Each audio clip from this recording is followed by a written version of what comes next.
தமிழ்ல ரொம்ப ஈடுபாடான குடும்பமா இருக்கிறதுனால நீங்க மிக இன்னும் அருமையான ஒரு புகழ் வாய்ந்த ஒரு பேச்சாளர் வருவீங்கிற நம்பிக்கை எனக்கு இருக்கு. நீங்க வந்து பேட்டி காட்டுறது ரொம்ப பொருத்தமா இருக்கும். நன்றி. ரொம்ப நன்றி ஐயா. எத்தனையோ கோவில்கள் இருக்கும் பொழுதும் உலகத்திலேயே முதல் கோவில் பிள்ளையார்பட்டி தான் அப்படின்னு நீங்க எந்த ஆதாரத்தை வச்சு சொல்றீங்க? அதாவதுமா சிற்ப அமைதியை வச்சும் நம்ம வந்து சில காலத்தை நிர்ணயிக்க முடியும். அதற்காக ரொம்ப சிறப்பானது கல்வெட்டுகளை பார்த்து அந்த கல்வெட்டுடைய எழுத்து அமைதின்னு சொல்றது அது எந்த காலகட்டத்தில் உருவானது அப்படிப்பட்ட கல்வெட்டு ஆராய்ச்சி மூலமா தான் இந்த பிள்ளையார்பட்டி கோயில் உலகத்துக்கே முதல் கோயிலாக அமைஞ்சது அப்படிங்கிற நான் கண்டுபிடிச்சிருக்கேன். அந்த கல்வெட்டை நம்ம கோயில்களில கட்டி வச்சிருக்கோம். அந்த பிள்ளையார்பட்டி கோயில் மாதிரியே நான் வந்து தொழிலாளர் மாணவராக இருக்கும்போது உள்ள ஸ்பெஷல் பர்மிஷன் வாங்கி, அதாவது இந்த இயக்குனர் பேரு நாகசாமி ஐயா பேரு, அந்த நாகசாமி ஐயாவுடைய தலைமையில அந்த கருவறைக்குள்ள சிறப்பு அனுமதி வாங்கி உள்ள போய் அளவெடுத்த போது பார்த்தா ஒரு ஆதி காலத்து கல்வெட்டு இருந்துச்சு. ஐயா என்னையா கல்வெட்டு? அவர் சொன்னாரு, இது தமிழி எழுத்து கல்வெட்டு. தமிழ் தோன்றுவதற்கு முன்னாடியே தமிழி அப்படின்னு ஒரு எழுத்து அமைதியே இருந்துச்சு.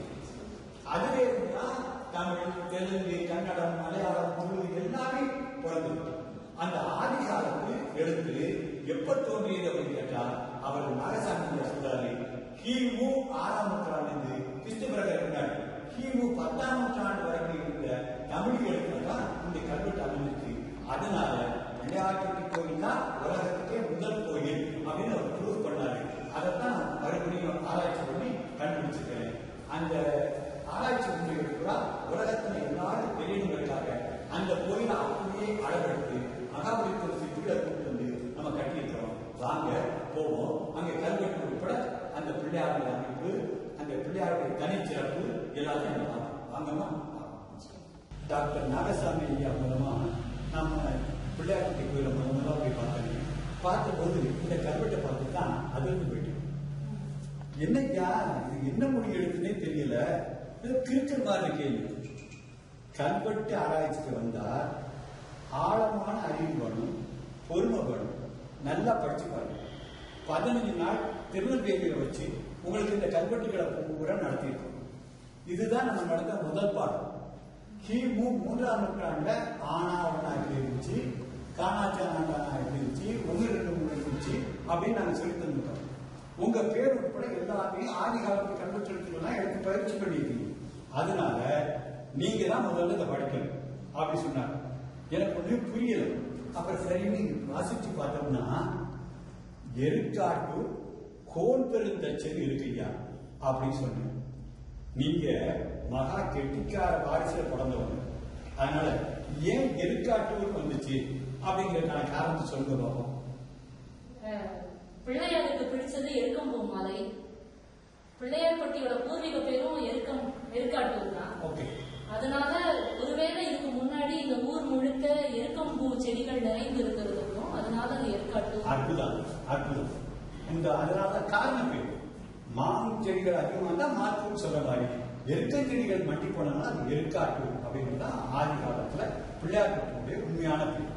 இங்க கோன் பெருந்தச்சன் அப்படிங்கிறவன் தான் இந்த கோயிலை உருவாக்கி இருக்கு.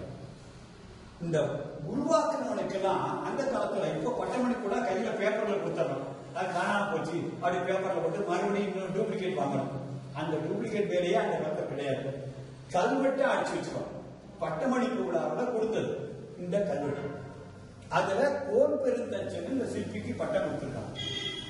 கோன் பெருந்தச்சன் அப்படிங்கிறதையும் உங்களுக்கு தமிழ்ல பகுத்தாய்வு நீங்க சொல்ல ஆராய்ச்சி எல்லாம் பண்ணிருக்கிறீங்க. சொல்லுங்க பாப்போம், இதுக்கு என்ன அர்த்தம் சொல்லுங்க. கோனா அரசன், பெருந்தச்சன்னா பெரிய சிற்பி. கரெக்ட். ஏன் இது வந்து பெரிய சிற்பி எல்லா பெருந்தச்சர்களுக்கு அரசன் அப்படின்னு கொடுத்தாங்கிறத யோசிச்சு பாருங்க. இப்பவும் மலையாளத்துல பெஸ்ட் டைரக்டருக்கு பெருந்தச்சன் அவார்டு அப்படின்னா கொடுப்பாங்க. அந்த மலையாளம் தமிழ் எல்லாம் ஒன்னாக இருந்ததுக்கு ஒரு சான்று. அப்படி இங்க இருக்கக்கூடிய எழுத்தமைதி எல்லாம் பாத்தீங்கன்னா கிமு 3ஆம் நூற்றாண்டிலிருந்து 10ஆம் நூற்றாண்டு வரைக்கும் இருந்த தமிழி அப்படிங்கிற எழுத்துல இந்த கல்வெட்டு அமைஞ்சது. இந்த கல்வெட்டு அமைதியை வச்சுதான் இந்த பிள்ளையார்பட்டி கோயில் உருவான காலம் கிறிஸ்து பிறக்கிறதுக்கு முன்னாடி 10ஆம் நூற்றாண்டிலே தொடங்கிட்டாங்க, இந்த அமைச்சிட்டாங்க அப்படிங்கிறது நமக்கு தெரியும். இது ஒரு ஆராய்ச்சி உண்மை. அடுத்தது, இந்த பிள்ளையார்பட்டி கோயில ஒரு மலையை குறைஞ்சி குடைவரை கோயிலா உருவாக்கியிருக்கிறாங்க. இந்த குடைவரை கோயில்ல முதல் எந்த சிற்பத்தை உருவாக்கியிருக்காங்க தெரியுமா? பிள்ளையாரை இல்ல, திருவீசரை இல்ல. இந்த குடைவரை கோயிலை உருவாக்குறதுக்கு எந்த விதமான தடையும் வரக்கூடாதுக்காக முதலா அண்ணாமலையார் சிற்பத்தை வடிவமைச்சிருக்காங்க. வாங்க கோயிலுக்கு முன்னாடி முதலா இருக்கக்கூடிய அண்ணாமலையார் சிற்பத்தை பார்ப்போம். இதுதான் அண்ணாமலையார் சிற்பம். இந்த குடைவரை கோயிலை முதலா இந்த மலைப்பகுதியை லிங்க வடிவத்தில் கட் பண்ணிட்டாங்க. இறைவன் 3 வடிவத்தில் இருக்கிறார். ஒன்னு அருவ வடிவம், இன்னொன்னு அருவ உருவம், இன்னொன்னு உருவம். இது உருவ வடிவம். உள்ளே இருக்கக்கூடிய லிங்கம் அருவ உருவம். எங்கும் இறைவன் இருக்கிறான் உருவம் இல்லாத அருவ உருவம். அப்ப என்ன பண்ணிருக்காங்க? முதலா இறைவனை லிங்க வடிவத்துல கண்டிருக்காங்க. ஒரு மலையை கட் பண்ணி லிங்க வடிவமா செஞ்சுட்டாங்க. அதுக்கப்புறம் உள்ள போகணும். எத்தனையோ தடைகள் வரும். அந்த தடைகளை எல்லாம் வரவிடாமல் நம்ம நினைச்ச பிரகாரம் நிவர்த்தி செய்து நம்ம நினைச்ச வரத்தை தர வேண்டியவர் திருவண்ணாமலை அண்ணாமலையார் நினைச்சு அவரை பண்ணணும். ஏன்னா அவருடைய பெருமையை நம்ம அளந்தெடுத்து சொல்ல முடியாது. அதுதான் அடி முடி காணாநாதர் அப்படின்னு சொல்றது. இருக்கிற வேதங்களிலேயே தேவாரத்தில் ரொம்ப அருமையா சொல்லுவாரு. வேட வெண்கொம்பு உசித்த மாலு விளங்கிய நாம் முகனும் சூழ எங்கும் கேட ஆங்கோர் ஜோதியில் ஆகி நின்றார். கேட வெண்கொம்பு அணிந்த பெருமான் கேடிதாப்பு நடுவி நீளல் வாழ்வார் இடர்களையாய் நெடுங்கடமே. அந்த இடர்களை இவர்களால முதலா எந்த இடரும் வரக்கூடாதுங்கிறதுக்காக ரொம்ப அருமையா சொன்னாங்க. ஐயா, இப்ப நீங்க இவ்வளவு விளக்கம் கொடுத்ததுக்கு அப்புறம் எனக்கு ஒரு சின்ன சந்தேகம் வருது. என்ன சொல்லுங்க? இது சிவன் கோயிலா பிள்ளையார் கோயிலா? அருமையான கேள்வி. பல பேருக்கு தோன்றதே கிடையாது. இது சிவன் கோயில். எப்படி சொல்றோம்னா, கல்வெட்டுக்கள் பூரா விநாயகர் கோயில் கிடையாது. தேசி விநாயகர் தான் பிள்ளையாருடைய பேரு. தேசத்துக்கெல்லாம் ஒரே விநாயகர். அதுதான் பாரதியாரும் தேசி விநாயகர் பிள்ளையார் போற்றி அப்படின்னு அவர் எழுதினாரு. அப்படி தேசமெங்கும் காப்பாற்றக்கூடிய அந்த விநாயகருக்கு கோயில் கட்டுறதுக்கு முன்னாடி அவருடைய அப்பாவுக்கு தான் கோயில் கட்டிருக்கிறாங்க. ஏன்னா திருவேங்கைக்குடி நாயனார் கோயில் அப்படின்னா கல்வெட்டு பூரா இருக்கே தவிர வேற பிள்ளையார் கோயில் இல்லை. சிவன் கோயிலா உருவாக்குனாங்க. இன்னைக்கு அப்பாவுக்கு அப்புறம் மகன் ஃபேமஸ் ஆகிற மாதிரி இன்னைக்கு பிள்ளையார்பட்டி கோயில், கற்ப விநாயகர் கோயில் இன்னைக்கு புகழ் வாய்ந்த கோயிலா வந்தது. இந்த திருவீசருடைய கோயில முக்கியமா நீங்க பார்க்க வேண்டியது என்னன்னாக்க அந்த கருவை சதுரமாவோ செவ்வகமாவோ தான் எங்கேயுமே நீங்க கற்பகிரகம் பார்த்துக்கலாம். ஆனா இந்த ஒரு கோயில்ல மட்டும்தான் யானையினுடைய பின்பகுதி மாதிரி வச்சு கோயில் கட்டிக்கலாம். இதுக்கு பேர் கஜபிருஷ்ட கோயில்னு பேரு. ஏற்கனவே நம்ம மியூசியத்தில் ஒரு படம் பார்த்த சிற்பம் பார்த்தோம், ஞாபகம் இருக்கா? இந்த கோயிலுக்கும் அதுக்கு ஒரு சம்பந்தம் இருக்கு. நீங்க கேட்டா சொல்லிடுவீங்க. எந்த சிற்பம் சொல்லுங்க பார்ப்போம். கஜமுக சம்ஹார மூர்த்தி. அந்த காலத்துல விலங்குகள்லாம் ரொம்ப பெருசா ஒரு யானையோ வந்தா 10 பேரை ஒன்னா அடிச்சு துவம்சம் பண்ணிடும். அதனால எல்லாரும் என்ன பண்ணாங்க, யானை செய்யக்கூடிய அட்டகாசம் ரொம்ப அதிகமா இருக்கு. சிவபெருமான் வேண்டிக்கிட்டோன்னு வந்தாரு, யானையை பிடிச்சாரு, 2ஆ பிடிச்சாரு, யானை தொலை போதிக்கிட்டாரு. நான் அப்புறமா மியூசியத்துல காட்ட பாருங்க. அதுதான் பிரதானமா நம்ம வச்சிருக்கிறோம். அந்த யானை தோல் போர்த்திய மூர்த்தி எந்த துன்பத்திலிருந்து நம்ம சிவபெருமான் காப்பாற்றுவாருங்கிறதுக்காக அந்த கஜமுக சம்ஹார மூர்த்தியுடைய தத்துவ பிரகாரம் இந்த கோயிலை யானையுடைய பின்பகுதி மாதிரி வச்சு கஜபுருஷ கோயிலா கட்டியிருக்கிறாங்க. இதுல இருக்கக்கூடிய லிங்கம் இருக்கு பார்த்தீங்களா, இதுக்கு பேரு திருவீசர்னு பேரு. திருவீசர்னு ஏன் பேரு அப்படின்னு ஒருத்தர் கூட கேட்கறதே இல்லமா. நீங்க யோசிச்சு பாருங்க, எதனால அந்த பேர் வந்திருக்கும் அப்படின்னு சொல்லுங்க பாப்போம். நானே உங்ககிட்ட கேக்குறீங்க, எனக்கும் தெரியல. மருதீஸ்வர் கேள்விப்பட்டிருக்கோம், திருவீஸ்வரம் நம்ம கும்பிட்டு இருக்கோம். ஆனா அந்த பேர் எதுக்காக வந்ததுன்னு நாங்க யோசிச்சதே இல்லை. இப்படி தாம கேட்கணும். தெரியாததை தெரிஞ்சுக்கொண்ட ஆர்வம் மட்டும் வந்துட்டா போதுமா நம்ம வளர்ந்தோம். ஏன்னா அறிவோரும் அறியாமை கண்டற்றோம். படிக்க படிக்க அறிவு கூடும். இவருக்கு பேர் திருவீசர்னு பேர். நமக்கு தமிழ்ல ஒரு சொல்லு புரியலன்னா அதை பகிர்ந்து பார்த்தோம்னா போதும், கண்டிப்பா புரியும். திரு பிளஸ் ஈசர், திருவீசர்.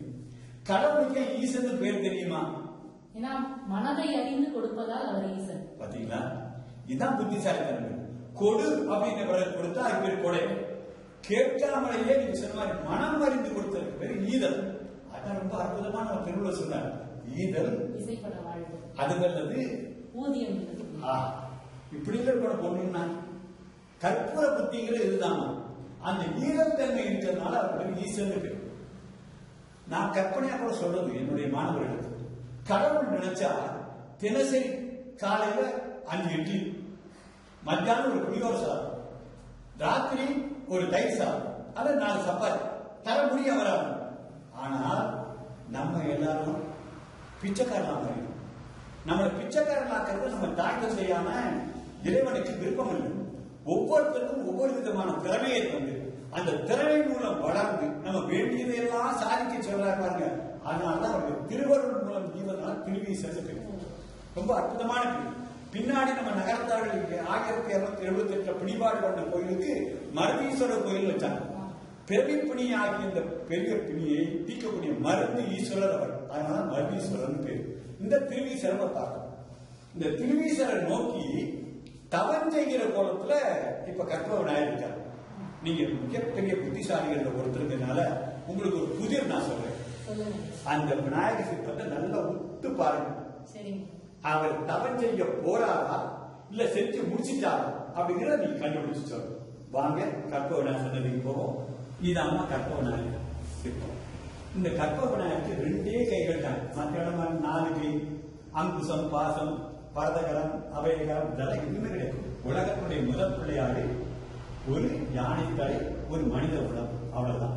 அதை பார்த்தீங்கன்னா ஓம் அப்படிங்கிற பிறப்பு எடுத்து அப்படியே ஒரு உருவகமான ஒரு உருவகமா இந்த பிள்ளையார் இருக்காரு.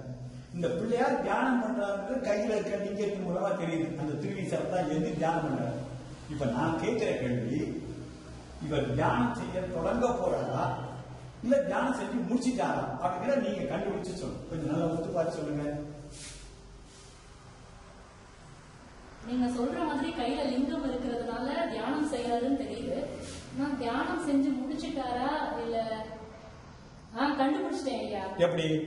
நம்ம தாத்தாவெல்லாம் பாட்டி கூப்பிட்டோன்னே எந்திரிச்சோன்னே எப்படி எந்திரிப்பாங்க? டக்குன்னு இடுப்புல கைய வச்சு எந்திரிப்பாங்க. நம்ம பிள்ளையாரும் இங்க இடுப்புல கைய வச்சு எந்திரிக்கிறதுனால தியானத்தை முடிச்சிருக்கோம். சமர் எப்படி தியானம் தொடங்கினார் அப்படிங்கறத நான் சொல்றேன். அந்த தியான மெத்தடை நீங்க கத்துக்கிறீங்க. நீங்க நினைச்சது பூரா அடையலாம். மனிதன் என்பவன் தெய்வம். பார்த்தீங்களா? தெய்வமாக என்ன பண்ணணும்னா ஆத்மலிங்க தியானம் பண்ணணும். பிள்ளையார்பட்டி பிள்ளையார் உலகத்துக்கு சொல்லக்கூடிய ஒரே மெசேஜ் என்னன்னா தியானம் பண்ணுங்க. நீங்க நினைச்சது பூரா அடைவீங்க. உங்களுக்கு பேர் மனித மிருகம்னு பேர் வச்சிருக்கிறாங்க. மிருகத்தை பிறந்ததுனால உங்களை சொல்லலாமா? மனிதர்களை பத்தி சொல்ற. நீங்க அந்த மிருகங்கிறத கட் பண்ணிட்டு தெய்வம்ங்கிறத சாட்சி வைக்கிறாங்க. ஈயப்பட்டு அது மாதிரி வச்சுக்கிறது பேர் தான் தியானம். தியானம் 2 இல்லை 1. நீ அதுவாக இருக்கிறாய், தெய்வம் நீ என்று உணர் அப்படி பாரதியார் சொன்னாங்க. அது மாதிரி பிள்ளையார் பேசுறாங்கன்னா நீங்க ஆத்மலிங்க தியானம் பண்ணுங்க, நீங்க தெய்வமா மாறலாம். அதைத்தான் பாரதியார் சொன்னார். தெய்வம் நீ என்று உணர் அப்படின்னா அந்த தெய்வம் நீ என்று உணர்ந்ததுக்காக அவர் என்ன பண்ணார்? பிள்ளையாரு வலது கை மேல வச்சு இடது கையை கீழே வச்சு லிங்கத்தை அந்த திருவீசரை கையில ஏற்றி தியானம் பண்ணார். தியானம் பண்ணினால் நமக்கு என்ன கிடைக்கும் அப்படிங்கறதும் இந்த சிற்பி சொன்னதுனாலதான் அவருக்கு போன் பேர் வச்சு கொடுத்திருக்கிறார் பட்டம். தியானம் பண்ணா உங்களுக்கு இருக்கக்கூடிய நவகிரக தோஷம் பூரா நீங்கிரும் அப்படிங்கிறத 9 விளக்கு. அடுத்தது இந்த திரி எத்தனை திரி போடலாம் எண்ணி சொல்லுங்க. 16 திரி போடலாம். 3 திரி போதும் அல்லது 3 திரி போதும். ஆனா இங்க 16 திரி வச்சாங்கன்னா 16 வகையான செல்வங்களும் தியானம் பண்றது தானா திருவடிக்கு வந்து சேரும் அப்படிங்கிறதுக்காக சொல்லியிருக்காங்க. அடுத்ததுமா இந்த தியானம் பண்றதுனால பெரிய பயன் என்ன கிடைக்குங்கிறத இந்த சரவிளக்கு மூலமா சொல்லியிருக்காங்க. இந்த சரவிளக்கு எத்தனை இருக்கு பாருங்க. இந்த தீபம்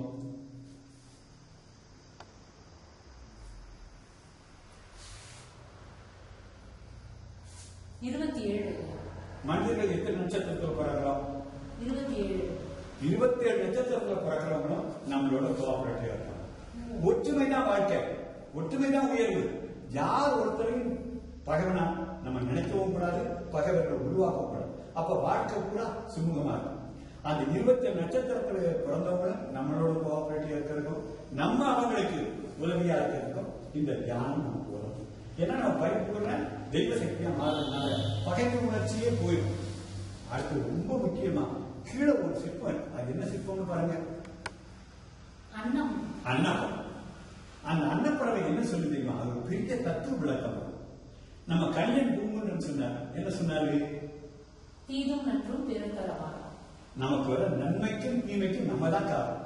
அதனால உலகத்துல எத்தனையோ கோடி ஆசைகள் இருக்கலாம், அதுல நமக்கு எது தேவை எது தேவையில்லை அப்படி எடிட் பண்ண கத்துக்கிட்டா போதும் நம்ம வாழ்க்கை அன்னப்பறவை. அதுக்கு அடுத்தது ரொம்ப பிரமாதம். கீழே பாருங்க ஒரு மலர், என்ன மலர், தாமரை. வாடாத மலர். நம்ம வாழ்க்கை என்னைக்கும் வாழவே இல்லை, என்றும் இளமையா இருக்கிறதுக்கு நம்ம இந்த மாதிரி ஆத்மனிக்கு தியானம் பண்ணணும்னா நம்முடைய வாழ்க்கை கூட என்றைக்கும் வாடாமல் முந்தைய மாதிரி இருக்கும். அதனால நகரத்தார்கள் பிடிபாடு பண்ணி 1987 கோயில் கட்டுற போது என்ன சுவாமி சிற்பம் பெயர் வச்சாங்க, வாடாமலம். அந்த வாடாமலம் மங்கை ஏன் பேர் தெரியுமா, ஒரு பெரிய போராட்ட காலத்துல சிற்பங்களை பூரா அழுத கொடுத்தாங்க. அப்ப எதிரிகள் வந்த போது இந்த சிற்பத்தை பாதுகாக்கணும்னு ஒரு குழி இறக்கி உள்ள இறக்கிட்டாங்க. அப்ப போட்டிருந்த மாலையோட உள்ள இறக்கிட்டாங்க. அந்த போராட்ட காலம் முடிஞ்ச பிறகு அந்த சிற்பத்தை வெளியில எடுத்தாங்க. மாலை அந்த பூ ஒண்ணு கூட வாடலாம், உலக அதிசயம். அதனாலதான் அந்த அம்மனுக்கு பேரு வாடா மலர் மங்கைன்னு பேரு. நம்முடைய வாழ்க்கையும் தியானம் பண்ணா அப்படி வாடா மலர் மங்கையாக இருப்போம் அப்படிங்கிறதுனால இந்த சிற்பத்தை வச்சிருக்கோம். அடுத்தது ஒரு பெரிய அதிசயம், அவளுக்கு போன் பெருந்தச்சல் பட்டம் கொடுத்தாங்களே, காரணம் இந்த கோயில லிங்க வடிவத்துல கட்டினது மட்டும் இல்ல, திருவீசரை கிழக்கு நோக்கி வச்சு இவரை குபேரனுடைய திசையில வச்சு மட்டும் இல்ல. அடுத்து ஒரு சிற்பம் காட்டினேன், அந்த சிற்பத்தினுடைய பேர் பல பேருக்கு தெரியாது, நீங்க கண்டுபிடிச்சிருவீங்க, நம்பிக்கை எனக்கு இருக்கு. வாங்க அந்த சிற்பத்துக்கு போகும். அதிசயமான இந்த பிள்ளையார்பட்டி குடவரை கோயில இருக்கக்கூடிய வித்தியாசமான சிற்பம். இந்த சிற்பத்துக்கு பேர் பல பேருக்கு தெரியாது. நீங்க உத்து பார்த்தா கரெக்டா உங்களுடைய அறிவு கூர்மையினால கண்டுபிடிச்சிடலாம். இது என்ன சிற்பம் சொல்லுங்க பார்ப்போம். ஒருவேளை அர்த்தநாதீஸ்வரரா இருக்கும். அர்த்தநாதீஸ்வரனா பாதி ஆண் பாதி பெண்ல இருக்கும். ஆமா. இங்க சிவன் பெருமாள், ஒருவேளை சங்கர நாராயணரோ. சரி, கரெக்டா சொல்லிக்கணும். இதுக்குதான் அந்த அறிவு கூர்மை உங்களுக்கு எப்படி செயல்பட்டுன்னா, பாதி திருநீர் மீதி திருமண் நாம போட்டு அதை பார்த்தோட கரெக்டா கண்டுபிடிச்சிட்டீங்க. அடுத்தது இவர் யாரு 2 பேர் அப்படிங்கறத கரெக்டா கண்டுபிடிச்சு சொல்லி பார்ப்போம். இவரு கருடாழ்வார். கரெக்ட். பெருமாள் கோயில் காவல் தெய்வம். இவர் சிவனுடைய காவல் தெய்வம் சண்டிகேஸ்வரர். சண்டிகேஸ்வரரும் கருடாழ்வாரும் இருக்கிற மாதிரி ஒரு சங்கர நாராயண சிற்பத்தை இங்கே வச்சாங்க அப்படிங்கறத யோசிச்சு பார்ப்போம். எல்லாமே ஜெயகாந்தன் சொல்லுவார், நான் அறிவாளிங்கிறக்கா எழுதல, என்னுடைய வாசகர்கள் அறிவாளிகள் அப்படிங்கிறதுக்காக நான் பாதி கதையை நிப்பாட்டிருக்கேன், மீதி அவங்களை யோசிச்சுக்கிட்டும். அதே மாதிரி இந்த சங்கர நாராயண சிற்பத்தை ஏன் சிவன் கோயில வச்சாங்கன்னா, அன்றைக்கு சிவன் வேறு பெருமாள் வேறு என்று கருதவே இல்லை. எல்லா மதமும் எல்லா சாமிகளும் ஒன்றுன்னு கருதிருக்கிறாங்க. அது மட்டும் இல்லாம நீண்ட ஆயுள் நிறைந்த செல்வம் தியானத்தால கிடைக்கும் அப்படிங்கிற உணர்த்தலைக்காக சங்கர நாராயண சிற்பத்தை வச்சிருக்கிறாங்க. இப்படி ஒரே ஒரு அற்புதமான குடைவரை கோயில லிங்க வடிவத்தில் கட்டி அதுல இந்த கோயிலுக்கு வரக்கூடிய எல்லாருக்கும் இடர் நீங்கணும் அப்படிங்கிறதுக்காக அண்ணாமலையார் சிற்பத்தை வச்சதோட எந்த சாமியை கும்பிடணும், எப்படி கும்பிடணும், கும்பிட்டா என்ன பலன் அப்படி சொன்ன ஒரே கோயில், அதிசயமான கோயில் பிள்ளையார்பட்டி கோயில் தான். இதை நம்ம கர்ப்பத்திரத்தில் நின்றுதான் விளக்கம் சொல்ல முடியும். மூல கோயில்ல கும்பாபிஷேகத்துக்கு முதல் நாள் மட்டும்தான் நம்ம உள்ள போக அனுமதி உண்டு. ஆனால் எந்நேரம் எப்போதும் எந்த நாளும் அந்த பிள்ளையாருடைய பெருமை தெரியணும் அப்படிங்கிறதா அங்க அளவெடுத்து இந்த கோயில இவ்வளவு அற்புதமா கட்டிட்டோம். இதை கட்ட சொன்னது யார் தெரியுமா? கேள்விப்பட்ட ரொம்ப சந்தோஷப்படுவீங்க. யார் தெரியுமா?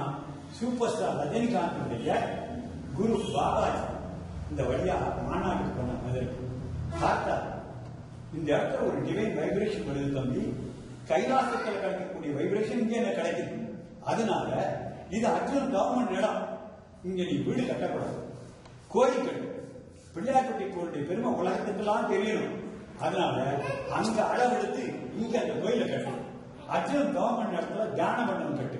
இந்த பிள்ளையாருடைய பெருமை தெரிகிறதுக்காக நீ என்ன பண்ணணும், வெளிநாட்டு பிள்ளையாரெல்லாம் வச்சு கம்பேரிட்டிவ் ஸ்டடிக்காக நீ கட்டு, ஒரு மியூசியம் வை, உலக புகழ் உனக்கு கிடைக்கும், உன்னால எல்லாரும் மகிழ்ச்சிகரமான வாழ்க்கை பெறுவாங்கன்னாரு. யான் பெற்ற இன்பம் பெருகை வையகம் அப்படிங்கிற கதை அவர் சொன்ன பேர்லேயே தெய்வம் ஒன்றல்ல, தெய்வம் அற்புத உலகம் அப்படின்னு வச்சிருக்கிறோம். இதை எல்லாரும் வந்து பார்க்கணும், பார்த்து பரவசம் அடையணும், எல்லோருக்கும் ஆனந்த பெருவாழ்வு கிடைக்குங்கிறது தான் என்னுடைய பிரார்த்தனை. நல்லது. தந்தை பேட்டி எழுதுறதுக்கு ரொம்ப நன்றிமா.